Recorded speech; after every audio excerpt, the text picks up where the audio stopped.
जम्बूद्वीपे भरतखंडे आर्यावर्ते भारतवर्षे। जम्बू टॉक्स देखने वाले हमारे सभी दर्शकों का बहुत बहुत स्वागत, अभिनंदन। मैं हूं आपके साथ निधीश गोयल, करता हूं आप सभी का यथोचित अभिवादन। एक पुराना हिंदी फिल्मी गीत था, दुश्मन न करे दोस्त ने वो काम किया है, उम्र भर का गम हमें इनाम दिया है। आदि पुरुष मूवी पर जो टीजर आया है उसका एक रिव्यू मैं पहले दे चुका हूं, लेकिन आज मैं पहली बार किसी एक फिल्म पर दूसरी बार बात कर रहा हूं, और वो इसलिए बात कर रहा हूं क्योंकि बात करना जरूरी है। देखिए, इस इस एंगल से मैं सोचना चाहता था कि क्या एक फिल्म को हिट कराना या बैन कराना, ये हमारा लक्ष्य होना चाहिए। इससे हम सामाजिक प्रवृत्ति पर क्या काबू पा लेंगे। कश्मीर फाइल्स को हमने हिट करा लिया, लाल सिंह चड्ढा को हमने फ्लॉप करा लिया। आदि पुरुष के बारे में देखिएगा, अगर ये फिल्म आमिर खान प्रोडक्शंस बनाता या सलमान खान प्रोडक्शंस या एसआरके शाहरुख खान प्रोडक्शंस बनाता, तो हम इसे किस एंगल से देखते। शायद हम और आप भी इसे, या बहुत सारे लोग हिंदू मुसलमान के एंगल से इसे देख रहे होते कि भाई इनका तो काम ही ये था, इनको तो ऐसा ही बनाना था, इन्हें तो सनातन धर्म पर चोट पहुंचाने के पैसे मिलते हैं। ऐसा सोच करके हम इस फिल्म के बारे में बात कर रहे होते। लेकिन अभी बड़ा इंटरेस्टिंग पॉइंट जो है वो हमारे सामने आ रहे हैं, और इसीलिए मैंने कहा कि दुश्मन न करे दोस्त ने वो काम किया है, उम्र भर का गम हमें इनाम दिया है। हमारी लड़ाई हम तब जीतते हैं जब हमें मालूम होता है कि हम कौन हैं और सामने वाला कौन है। आजकल जो बात चल रही है कि मित्रबोध और शत्रुबोध, लेकिन मित्रबोध से पहले मैं अपनी बात करता हूं कि हम कौन है। हम वो वाले लोग तो बिल्कुल भी नहीं है ना, जो कहते हैं कि भैया ऊपर वाला देख रहा है। हमारे लिए अहम ब्रह्मास्मि हमारे अंदर है। हमारे लिए छोटे से कान्हा जी अपने मुख में मिट्टी भरा हुआ मुख जब खोलते हैं तो यशोदा जी, यशोदा मैया उनके मुख में पूरा का पूरा ब्रह्मांड देख लेती हैं। ऐसे हम ब्रह्मास्मि वाले लोग हम हैं। हम संपूर्ण चिदांश को अपने इर्द गिर्द अपने चारों ओर देख सकते हैं। इसलिए ऊपर वाला, ये जो फिलॉसफी हमें बताई गई है और बातचीत में हम लोग कह देते हैं कि ऊपर वाला जाने, ये ऊपर वाला कौन है। फिलॉसफी की बात करता हूं, आगे बढ़ता हूं। मैंने कहा आपको कि ये फिल्म शाहरुख खान प्रोडक्शंस ने, सलमान खान ने या आमिर खान ने, इन्होंने नहीं बनाई है, इसलिए आप हिंदू मुसलमान एंगल की बात नहीं कर सकते। बनाने वाले कौन है, प्रोड्यूसर कौन है, टी सीरीज, यानी कि बड़े शिव भक्त गुलशन कुमार, स्वर्गीय गुलशन कुमार के छोटे भाई भूषण कुमार, कृष्ण कुमार, इन्होंने ये फिल्म को प्रोड्यूस किया है। डायरेक्टर हैं ओम राउत, जिन्होंने तानाजी बनाई थी। लिखने वाले जो हैं वो है मनोज मुंतशिर, जो आजकल मनोज शुक्ला हो गए हैं, जिन्होंने बड़े चाव से कहा है कि जियो तिवारी जने उधारी, जो अकबर के बारे में बड़े बड़े जो है वो वीडियोस जो है अपने चैनल पर निकाल रहे हैं, बना रहे हैं। प्रभास का जो एक उनका चित्रण है, उनकी कल्पना है हमारे मन में। अगर प्रभास का चित्र आएगा तो कांधे पर शिवलिंग उठाए बाहुबली के रूप में नजर आता है। तैमूर के अब्बा को बनाया गया है रावण। ऐसे में आप ये देखिएगा कि हमारे ही लोग थोड़ी सी बात पर, क्योंकि उनकी आस्था जो है वो बेसिकली जबान तक है, मनोज मुंतशिर जैसे लोगों की आस्था जबान तक है।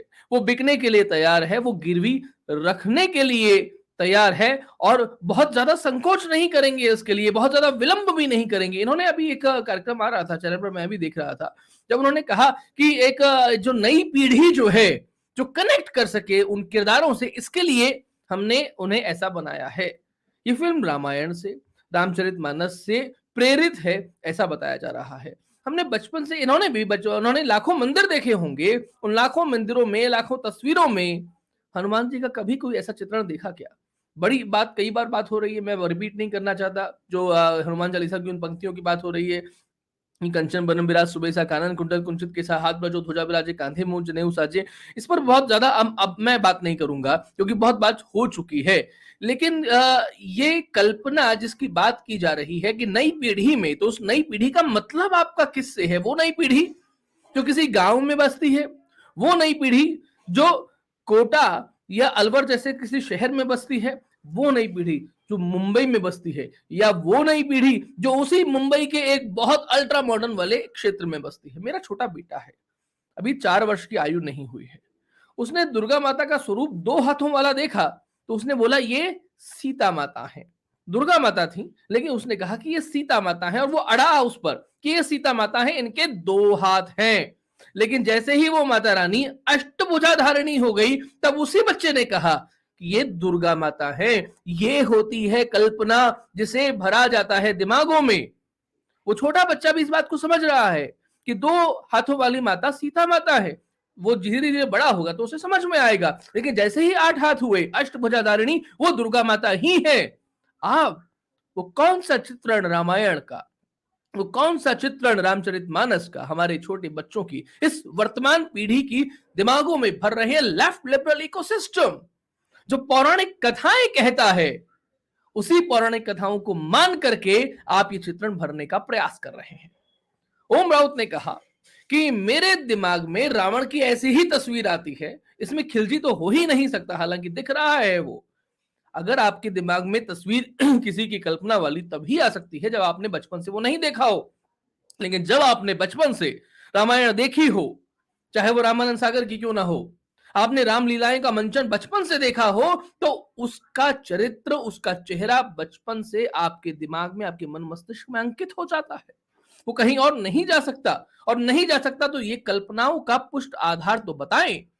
किस आधार पे आपने ये कल्पना की? कैसे हनुमान जी की ये कल्पना आपने की, कैसे रावण की वो कल्पना आपने की, कैसे सीता माता की ये कल्पना कृति श्रवण के रूप में आपने की, कैसे आपने लक्ष्मण भ्राता जी की, भगवान लक्ष्मण की आपने वो कल्पना की। ये कल्पना का आधार आपको बताना चाहिए, लेकिन आप नहीं बता सकते हैं क्योंकि आपको मालूम है कि आपकी आस्था जबान तक वाली है, आपकी आस्था बिकने को तैयार वाली है, आपकी आस्था गिरवी रखने वाली है। इसीलिए मैंने कहा कि लड़ाई तो हम आधी तब जीतते हैं जब हमें मालूम होता है कि हम कौन है और सामने वाला कौन है। इसीलिए मैंने कहा कि हमारी लड़ाई तो अपनों से है। वो लोग जो हजारों की संख्या में, लाखों की संख्या में मनोज मुंतशिर का चेहरा लिए या नकाब ओढ़े सड़कों पर घूम रहे हैं। ये फिल्म किसी खान प्रोडक्शंस ने नहीं बनाई, हमारे लोगों ने बनाई है, इसलिए हम इसको किस एंगल से देखें। इसलिए मैंने कहा कश्मीर फाइल्स को हिट करना ये अलग बात थी, लाल सिंह चड्ढा को फ्लॉप करना ये अलग बात थी, लेकिन ये एक व्यक्ति की बात नहीं है, ये एक फिल्म की बात नहीं है, ये एक प्रवृत्ति की बात है।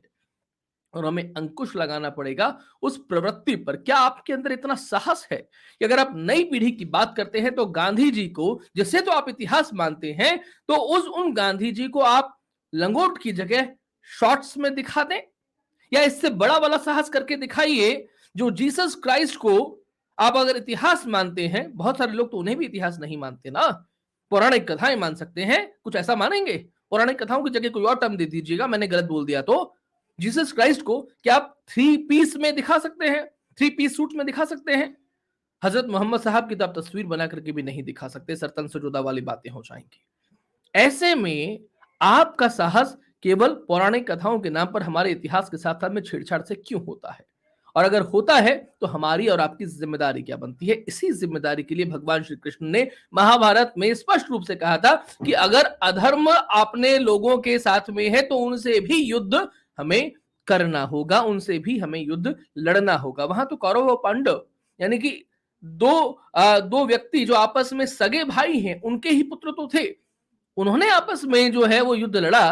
तो कोई मनोज मुंतशिर या कोई चंद्रप्रकाश द्विवेदी या कोई ओम राउत या कोई अजय देवगन या कोई अक्षय कुमार, ये हमारे लिए इतने बड़े कैसे हो सकते हैं कि हम इनके लिए केवल और केवल भली भली अच्छी अच्छी बातें करेंगे? आदि पुरुष प्रतीक है सनातन धर्म के साथ में खिलवाड़ करने का। आदि पुरुष प्रतीक है हमारे राष्ट्रीय सम्मान के साथ में खिलवाड़ करने का। आदि पुरुष प्रतीक है हमारी परंपराओं को छेड़खानी करने का, उनके साथ में खिलवाड़ करने का। हमें इन प्रवृत्तियों पर अंकुश लगाना होगा। इस घोड़े की, जो बेलगाम घोड़ा है, इसकी लगाम को हमें थामना होगा। ये लड़ाई बहुत कठिन है, बहुत मुश्किल है, बहुत लंबी है। ये सामान्य तौर पे लड़ी जाने वाली भी नहीं है। ये लड़ाई नरेटिव की है। किसी एक फिल्म को हिट कराने देने से या फ्लॉप करा देने से बात नहीं बनेगी। इसीलिए मैंने कहा कि बैन आदि पुरुष या बैन बॉलीवुड या बॉयकॉट बॉलीवुड से आपका काम नहीं चलेगा। आपके अड़ोस पड़ोस में जो हजारों लाखों की संख्या में मनोज मंतोषी शुक्ला घूम रहे हैं, चेहरे पर नकाब डाले राष्ट्रवाद का, उन्हें आपको पहचानना होगा। नहीं पहचानेंगे तो कैसे काम करेंगे? क्योंकि आपके दिमाग को प्रत्यक्ष ही नहीं है कि आपका शत्रु कौन है। तो जब प्रत्यक्ष नहीं होगा तो लड़ेंगे किससे? इस प्रवृत्ति से लड़ाई, ये हमारा ध्येय होना चाहिए। एक बार फिर कहता हूं कार्यक्रम के अंत में, दुश्मन न करे दोस्त ने वो काम किया है, उम्र भर का गम हमें इनाम दिया है। आज के कार्यक्रम में इतना ही। कैसा लगा टिप्पणियों के माध्यम से जरूर बताइएगा। नमस्ते, जय हिंद, जय भारत, वंदे मातरम।